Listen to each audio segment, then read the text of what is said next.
All right, ladies and gentlemen, welcome back to the King of the Hill monthly finals for the Olimoleague. Now, not too surprising, taking a fairly early pull in gas, but not 11 and 12 this time. Oh, wait, it is. Never mind. I was looking at the wrong Zerg count. Excuse me. All right, well, in the top right, he's up to his old shenanigans. It's going to be the orange Zerg player, Armani. In the bottom right, as the red Zerg, he is TCM Soulkey. Now, again, I would like to one more time just quickly go over how the pricing is going to work at this point, because it's very strange.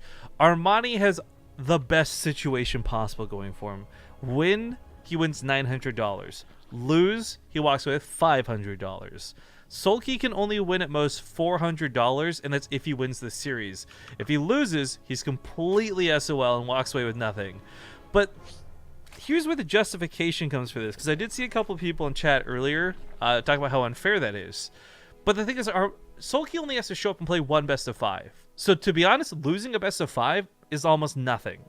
However, if you had to play like 17 matches coming into this, all best of 3s into a best of 5 finals, then you're like, yeah, that's pretty shitty. He could possibly walk away with nothing. The other hand of it too is like, Armani's not only showed a lot of his builds on stream, he's played a lot more games. I'm not saying he's exhausted by any means, but he definitely comes into this slightly disadvantaged in my opinion. Yeah, I would agree. That's the nice thing about King of the Hills. You're not playing another person, so you're like, oh, I just barely caught the end of his last game. I don't know what I'm going up against. You've actually been watching, and in this format, in this King of the Hill, the same matchup too, at least 2 other times. Like, Soulkey should have an idea what's going on. Yeah. But I've never really known for the Koreans. Foreigners, you can just straight up ask if they were watching, and sometimes they'll just talk about it to you. But as far as Koreans go, I have no idea if they're watching. I would hope he is, but... I know for a fact Soulkey has tuned into our stream before. I've asked him about it. He doesn't speak a lick of English enough to understand us, but he watches the games. So whether he was actually watching this or not, I have no idea. But I hope he was, because again, it was 2 best of 5 ZvZs, the exact same match you're going to be playing. Well, you should absolutely be watching your opponent. Now, to start these lings, they run off to the middle of nowhere, and seemingly are doing nothing, but provide a great distraction, because back at home, he's trying to get his baneling nest up, get some more lings hidden in the mineral lines. However, I do think this natural base is likely to fall. Even though these banelings are coming in, it doesn't really have great defense. It's kind of the, bare bones to get the hatchery, and that's it.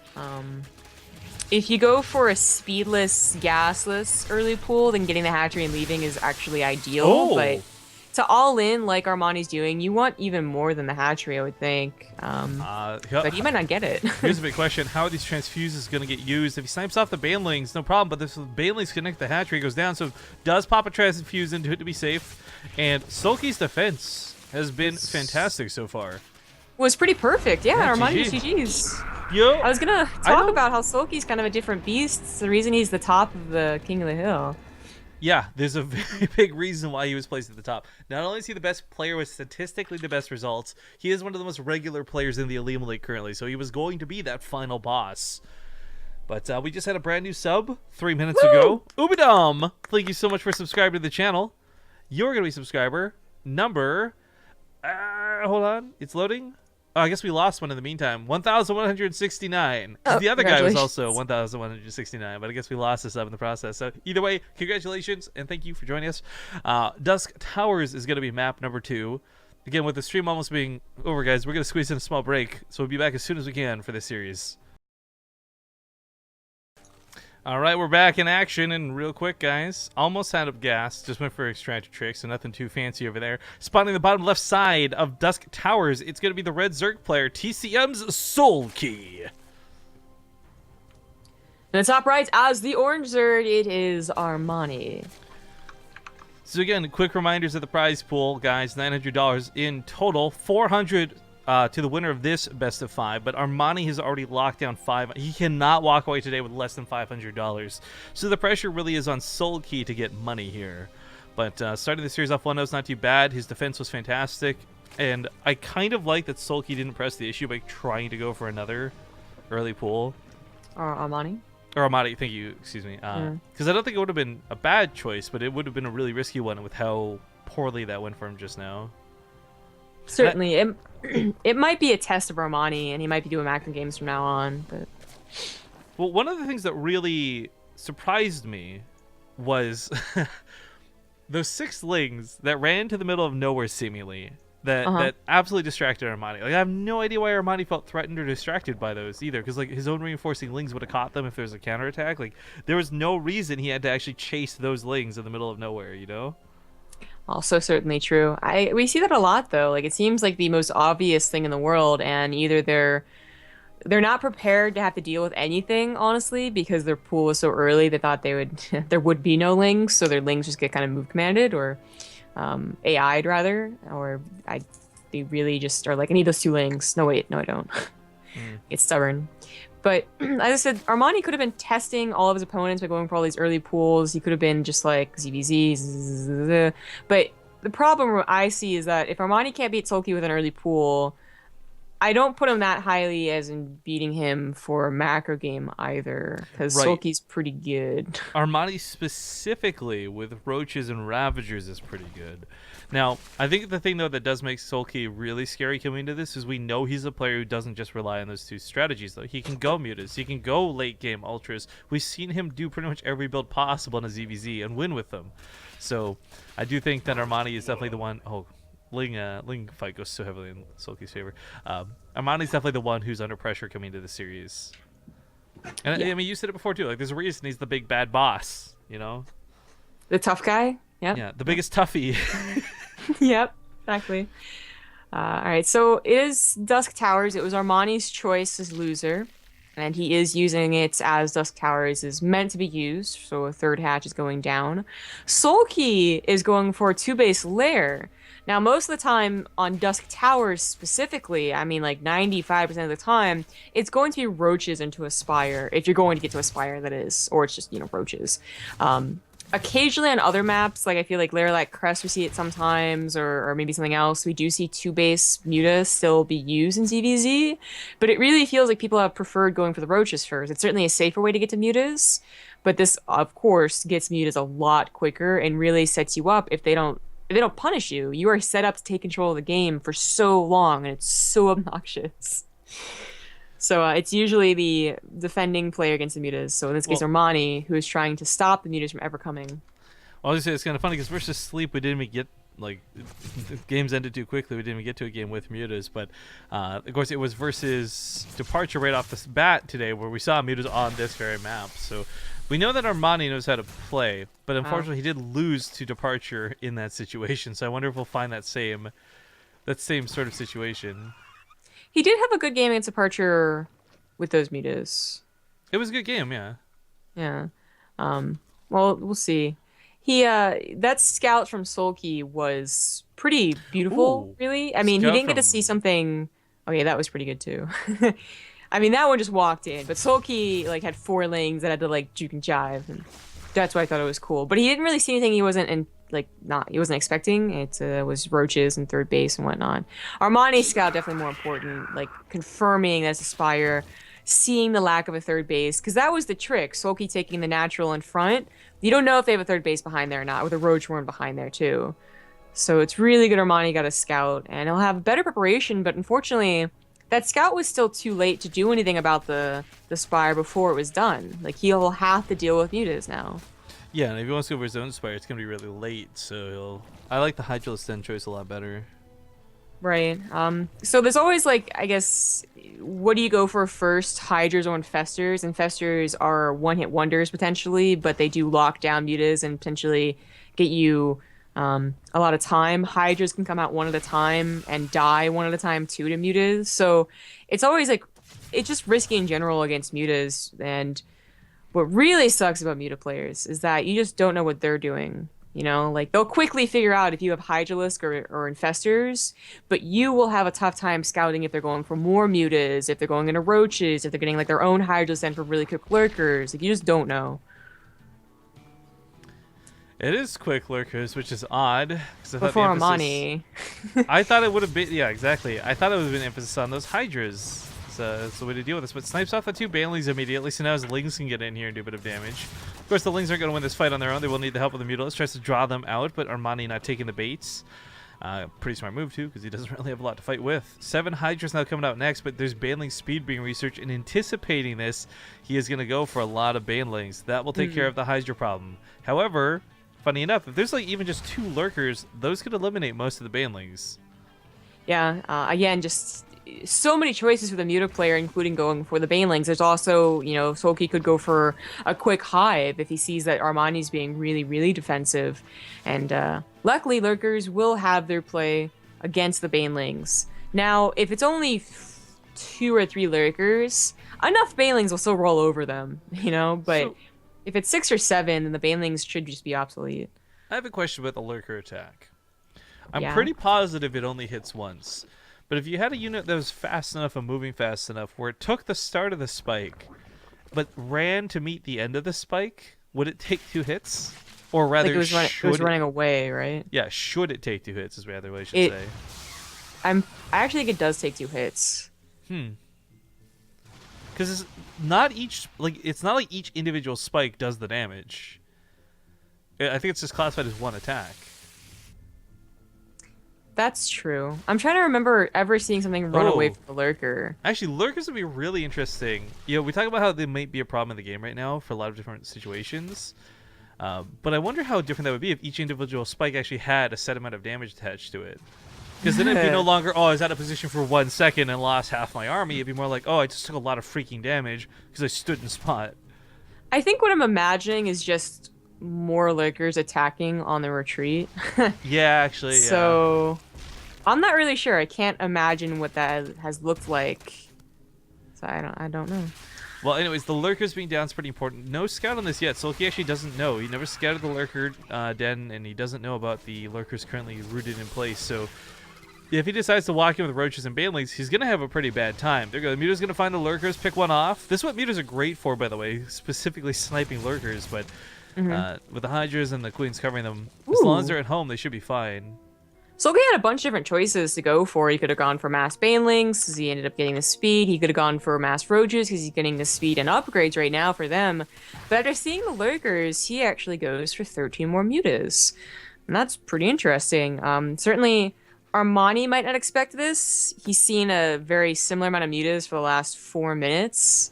And that might be a huge surprise. Might be used to counterattack, might be used to direct engagements, but Armani has to be pretty careful. He just gets pushed out to ensure he has a 4th base. How much is that now? It's 27 Mutas. That's enough to definitely snipe a hatchery that's not suspecting it, like not covered by spores. It's also enough to take on the Hydra count, I feel. 1 Muta gets picked off in the Spore Crawler. 16, yeah. Yeah, it is. That's what the Spore Crawlers are for, that are on the front lines, of course. But here we go, coming in 1 at a time, 2 at a time. The Mutas could take that on, but doesn't want to sacrifice too many. Get the Lurker down, why don't you? You could. Takes care of the Spore Crawler. You get a lot of things, really, back here. A main engagement goes down in the front, too. Now, I don't think Soulkey's ever going to be able to push past this Lurker wall. It's pretty well spread out. There's 6 of them. Oh, I didn't realize Tunneling Claws are completed too. That's kind of a cool move. That's how he's planning to get across the map and do some damage underneath the Mutas, I suppose. But still dancing around here inside the 3rd base. Roaches managed to walk past that line.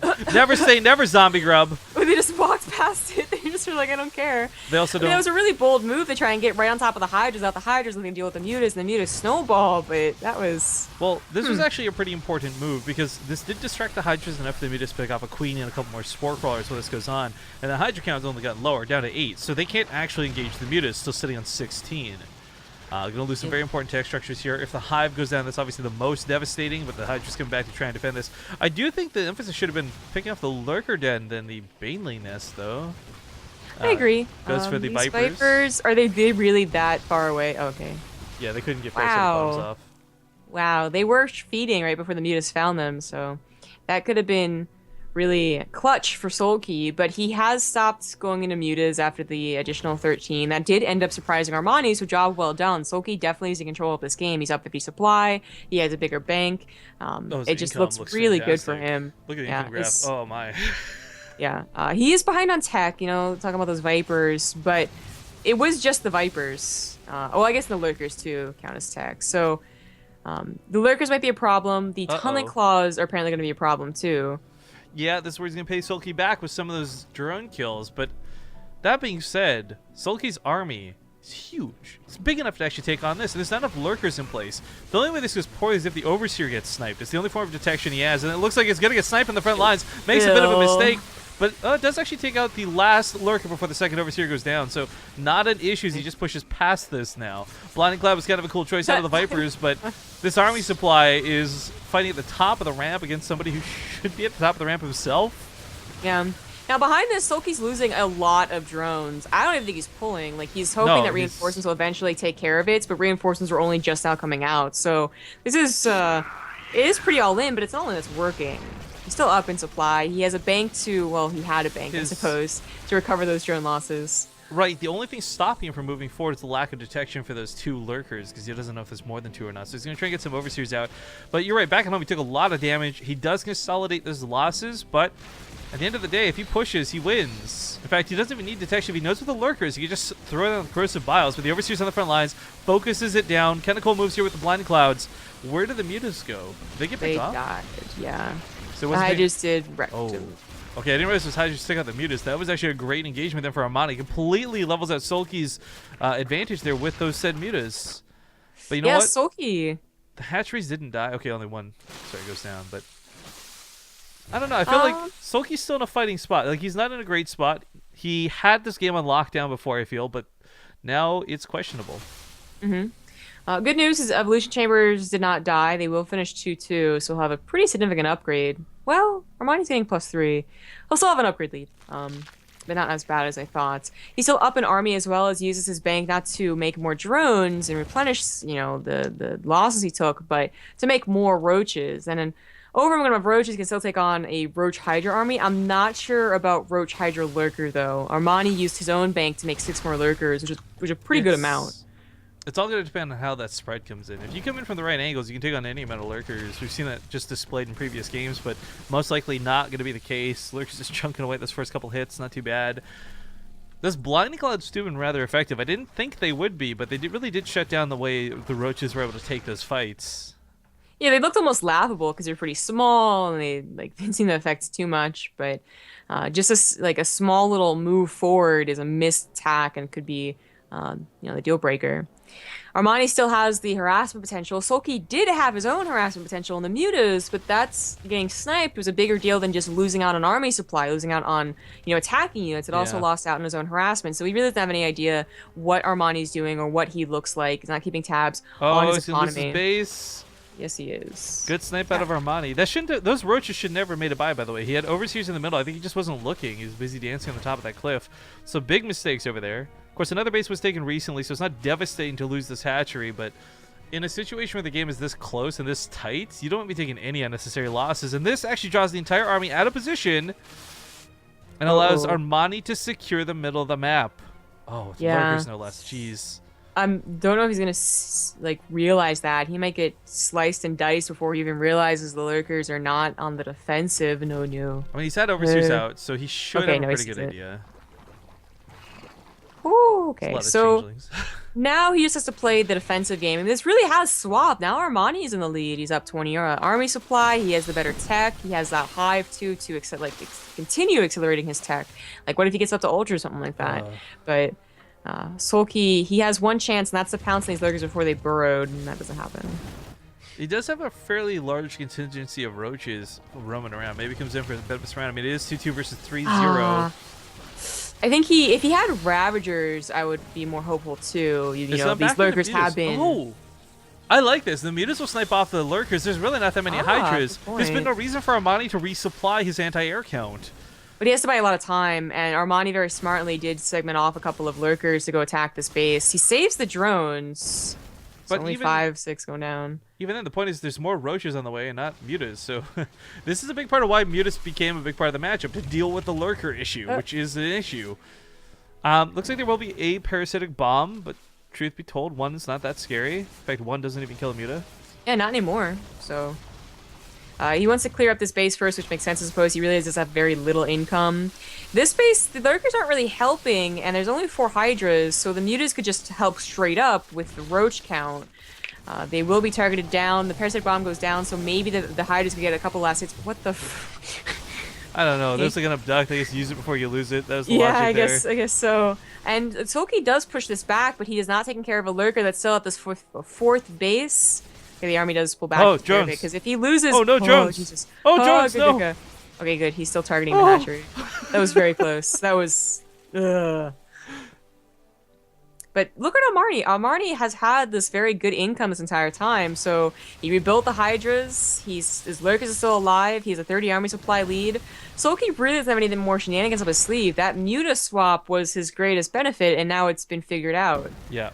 Roaches, in the meantime, segment off to the north side. They're going to be taking down that base that he's so heavily relying on. And what I really enjoy out of this game is it shows that Armani's not just some cheesy scum. You know, he's actually got the macro game down pat. And he takes a really good macro series, too. Certainly, Soulkey will look at this game and know he had a really significant lead, and then didn't really throw it away, but there are some questionable choices. He could have played it a safer, more standard game, and he won't be very happy with it. But right, Armani has got the, okay, I brought it back. Like, I can't tango with this guy in a macro game. Yeah. Good to see, too, because I was really worried it was going to be like, he's just going to pull his way to $900 or something. All right. Excuse me, guys. Need some water. We're going to go to a small break while we get this third lobby set up. Do stick with us, and we'll be back soon. All right, folks, welcome back. Game number 3 currently underway. And again, apologies for all the ads today, but it's the particularly short broadcast on account of no-shows. That being said, though, spawning in the bottom right side of Learlac Crest, we've got the orange Zerg player. He's going to go for the pool gas combo. It's Armani. In the top right, as the red Zerg, it is Soulkey. Again, reminder that this best of 5 is quite a bit of money on the line for it, but it's made possible thanks to the Patreon, so patreon.com/Olimoleague. If you guys want to support the Olimoleague, that's where you should go. Whether it's $1 a week, $5, $100, $1,000. Oh my. Whatever you guys are able to afford to make this tournament bigger and better, all the better. Olivia's been very transparent with the money pricing for things and how she spends every single dollar for the Olimoleague is made quite public. And truth be told, the only way to go up and up from here is for more money to attract bigger names. A big part of the Olimoleague is I think it's really looked down upon as a small cup when really it's not. And there's quite a bit of money that goes into this thanks to you guys every single week. And it would be really nice to draw on the attention of some of the bigger teams in Korea. But for now, they view it as too small of a tournament to be involved with. So hopefully we'll start getting more money rolling. I mean, this has been like one of the best months for the Olimoleague in a long time. So bigger and better things. It's been really like a fun year. More than a year. Yeah, I mean, we've seen the rise and fall of Terran.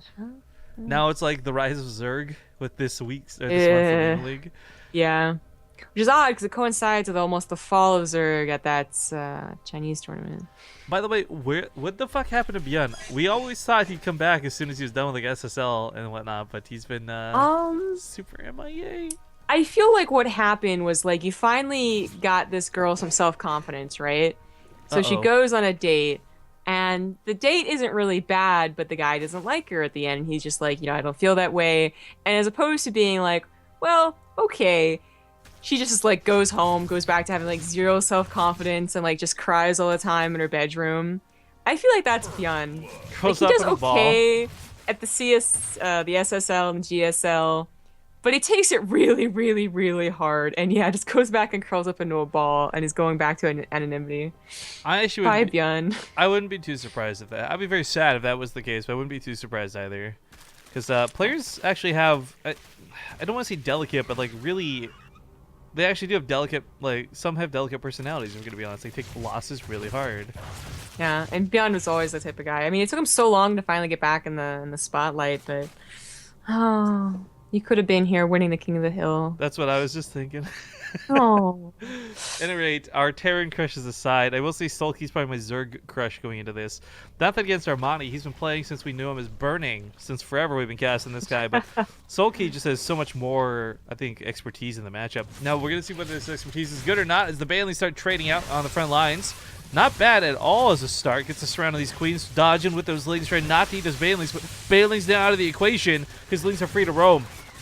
2 more Bailings coming in, though, for Soulkey on this side. Goes off on the Spine Crawler. Takes out those queens. Nothing left to stop the Lings. I thought they might have gone from the drones. We're all stacked up, but the Spine Crawler was that last line of defense. Looks like Armani might have just been broken here. He's gonna try and get a bane, like a bane, but it's got almost no health. He can focus it down. GG. Wow, that was quick. Soulkey gonna take a nice lead now, 2-1 in the series, and puts his opponent on his last life. But again, reminder, like for Armani, even if he loses this best of 5, he walks away with more money than anyone else. Like that's the advantage of King of the Hill. But of course, if he wins, he really walks away with more money than anyone else. But yeah, fast series is fast, and we'll see what the next game they want is. On terraces. All right, gold base hype. Armani's like ready to go, man. I'm pretty excited to look at these new maps too. Whenever they finally get played, I'm wondering which ones Olivia is going to go with. Because for those who don't know, the Olimoleague's always only at 5 maps, and it cuts out a couple from the map pool. I'm wondering which ones will. Like, I imagine she cuts out Coral, because it's such a fucking garbage trash map. Please. Please. Please. But I don't know what the other one would be. At any rate, Pre on Terrace is coming up. See you guys here in just a moment. Man, my computer getting all kinds of mad at me. But ladies and gentlemen, back to his old antics. Spawning here in the bottom right side of Pre on Terraces. He is on his last life, and he's going to take a gamble. It is Armani. In the top left, as the red Zerg, it is TCM Soulkey. So, do you think, before this even gets underway, do you think this works? Do you think he can pull it off against Soulkey on this map? No. Yeah, I'm actually going the other direction to say I think he can. I like when we do that, though. So. And this isn't even entirely just being argumentative, and I am the first person to be argumentative for no reason, right? But I think what's happened for Soulkey is, like, it's a gold-based map. You think the hatchery's great. Maybe you defend with your own lings. Sure. But Armani has been playing this pool opening so much today, and we've only really seen him lose one time with it. And that was against Soulkey at the start of the series. And it wasn't even that drastically either. Like, he made the mistake of chasing lings in the middle of nowhere. Don't do that again. It probably works. So I kind of like that he's gone back to try this. But the risk is that, like, if you don't get ahead early, you can fall behind quickly on a gold-based map. Mm-hmm.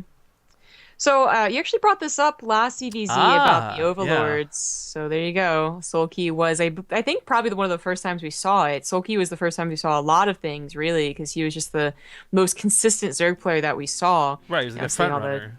The transitions that he would come up with first and really perfecting. And, we saw, like, 2-base lair from him first, once again, in Legacy of the Void. This is kind of cool. I don't know if this was maybe a coincidence or not. Maybe I'm making too big of a deal of it. But I think the Overlord is so used to seeing the other Overlord bump into him in the middle of the map. The fact that didn't let him know that this might have actually been the Overlord getting segmented to the side. So the lanes are being handled very differently this time.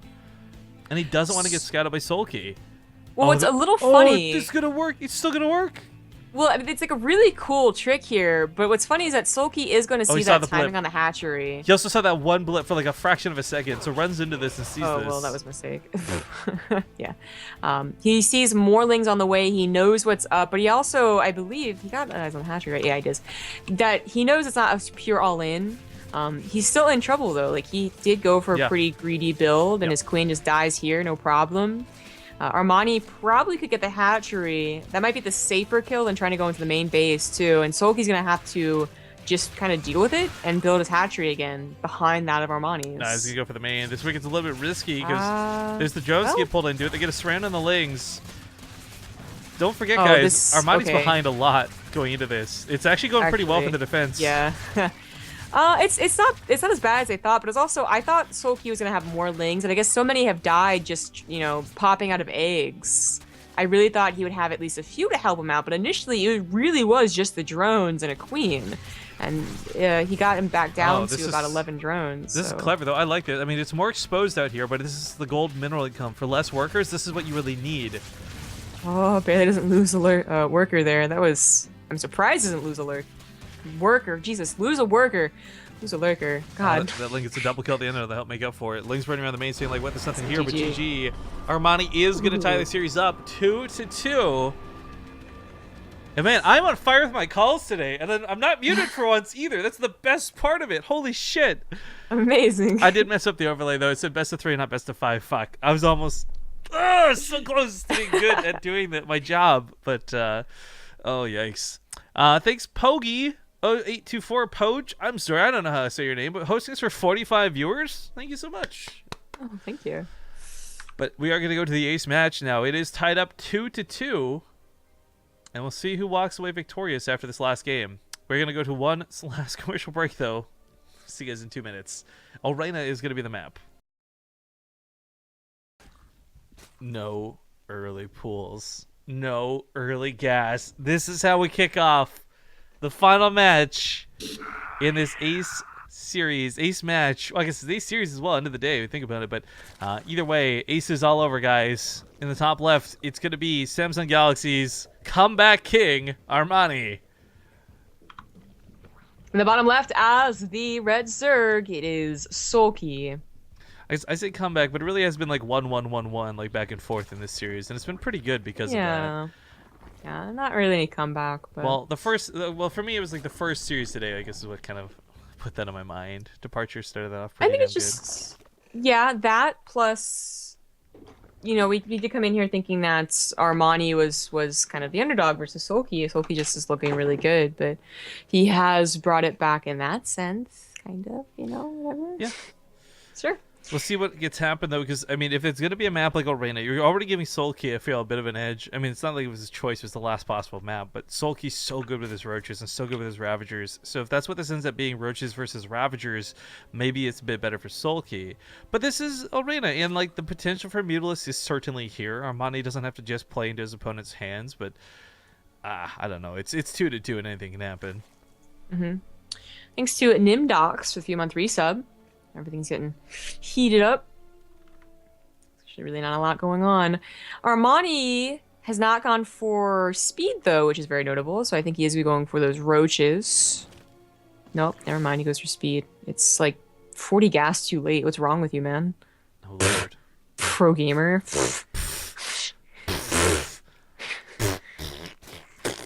No, but seriously, it's a fairly big deal because Soulkey did have faster gas in the first place, so now he has much, well, not much faster speed, but like enough of a difference, especially on a small map, that there could be a situation where slow lings attack fast lings. I love just how that devolved to welcome to BaseTradeTV. With a P, doesn't stand for professional, but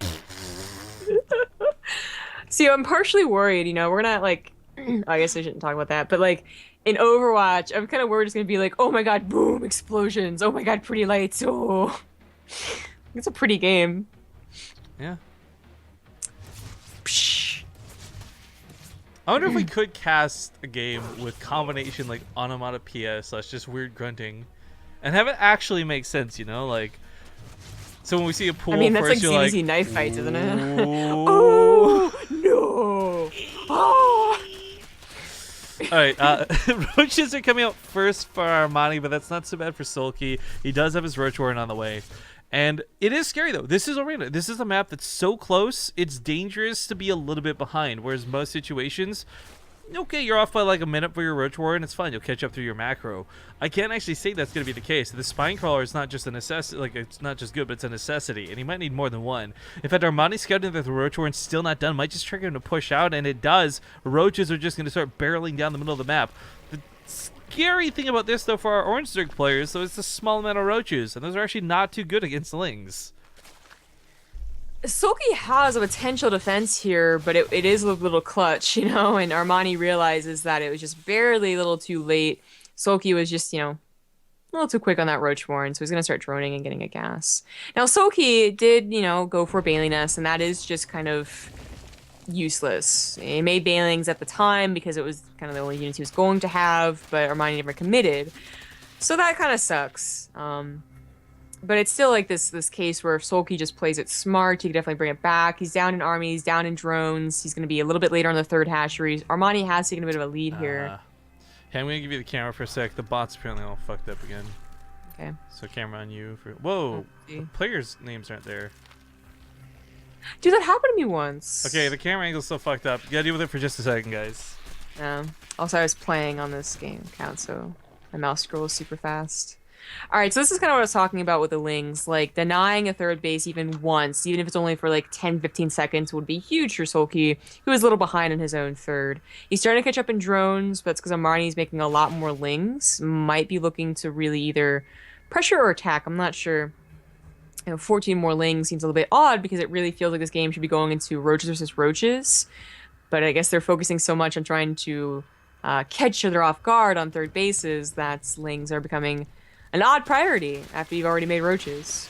We have a couple of Ravagers, or more than a couple of Ravagers. Damn, Armani made a lot of his roaches into him.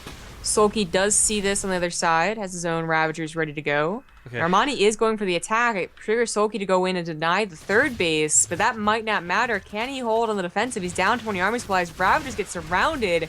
His Spine Crawler doesn't have that much support. That goes on pretty quick, too. The Lings are just overtaking everything right now. It's not even about the Ravagers. It's more about the Lings than anything else. Corsair Battle's landing the drones to cut a trap. Mineral walks them away barely. He can actually take on the Ravagers with said drones. Banelings can't find anything to hit. They get focused down. They get killed. And Armani just locked down $900. Holy shit.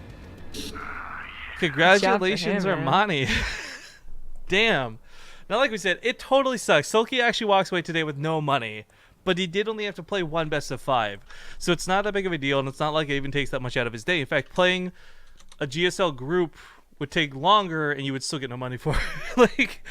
This format works pretty well to the losers not investing a lot of time and games into it. But damn, that was so close. So congratulations to Armani. He's going to lock everything down for today. $900 going into his pocket. And this King of the Hill format showing just how much it can reward a really, truly good player. But unfortunately punish some who don't show as good of a game series, I suppose. But that's going to wrap it up. Quick note about the bot dying, guys. What happens here now, so we seem to have resolved a lot of the previous issues with the bot. It just stops broadcasting. So like it still works and it still tracks bets and points, but it just stops broadcasting to the channel for whatever reason. So I don't know what to tell you. We are done with the cast though. We're going to go to, I guess, one last ad break to discuss what we want to do next. Because it was such a damn short stream. We're going to do something, guys. Maybe it'll be Overwatch, maybe it'll be StarCraft. I got no clue. But we're going to go to a couple moments of ads. Before we do, though, again, thank you to Olimoleague. Thank you to the Olimoleague. Thank you to all the Olimoleague Patreons for making this tournament possible every single week, every single month. And please know that we love you guys. Because without this tournament, BaseTradeTV would be a whole lot less fun. That's for certain. So, yeah, thanks for tuning in.